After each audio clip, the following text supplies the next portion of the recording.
Tech Cocktail Conversations, candid insights from startup founders, entrepreneurs, and thought leaders from around the globe. So we announced a little over a year ago that we would be moving the Zappos headquarters from where we are right now, which is in Henderson, a suburb of Las Vegas, to City Hall. The city actually just moved into a new City Hall, and this City Hall, the old City Hall, is actually an area of downtown Vegas that most tourists don't know about. And if you go to any of the bars or restaurants or coffee shops there, you'd have no idea you were in Vegas. It's almost like the complete opposite of the Strip, the Vegas that most people associate Vegas with.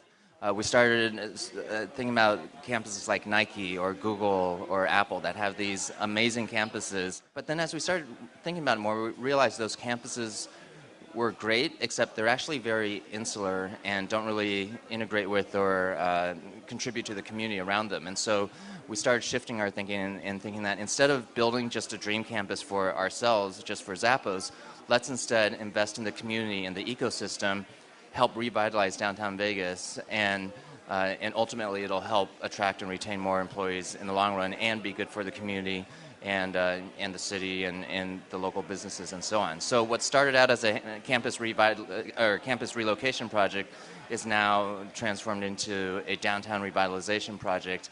And historically, we've thought of our brand in terms of the 3 C's, meaning clothing and customer service and company culture, and now we've added a 4th C, which is community. Most innovation, the research has shown most innovation actually comes from outside your industry, something you learn from another industry and then apply to your own. And that's why this co-working movement has really taken off, because you get people that really learn from each other from being around each other and having these serendipitous collisions. And so we're really specifically targeting a density of 100 residents per acre. And when you combine that with street level activity like cafes and bars and restaurants for them to collide in, then the magic just automatically happens. People run into each other and learn from each other.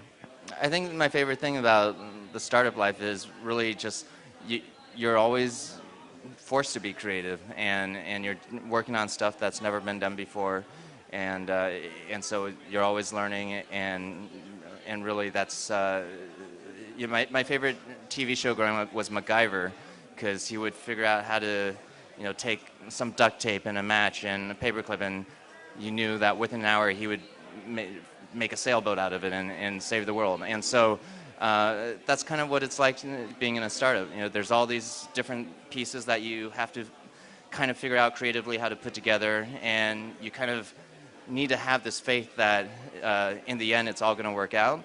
Because if you don't, then you'll give up too early, and so many people give up right before they are going to succeed. And so I think just that combination of creativity and optimism, I just really love, and it's addictive.